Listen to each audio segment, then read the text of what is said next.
আমি তো ভয় পেয়ে গেছিলাম, বুঝলি। তারপর কি হয়েছে আপু, বল না। তারপর ওই সিনিয়র ভাইটা এসে সবাইকে ছাড়ছে, আর যে ছেলেটার রং মাখাইছে না, ওইটার মাথায় এমন একটা মারছে না, ওইটার মাথায় ফিটে গেছে। আচ্ছা, ওই সিনিয়র ভাইয়াটার নাম কি? কোন ভাইটার? আরে ওই ভাইয়াটা। ঈশান। কেন? ও, ঈশান ভাইয়া তাই না? বুঝছি। কি ঈশান ভাইয়া? আচ্ছা তারপর কি হয়েছে? তারপর আর কি, ওই ছেলেগুলো পালালো, সবাই চলে আসছে, আমিও চলে আসলাম। মানে তুই একটা থ্যাঙ্কস তো বললি না? না তো। মানে কি, একটা ছেলে তোর জন্য এত কিছু করলো আর তুই বোকার মতো কিছু না বলে চলে আসলি?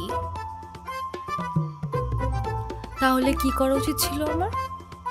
কি আবার, তোর সাথে সাথে ওকে প্রপোজ করা উচিত ছিল।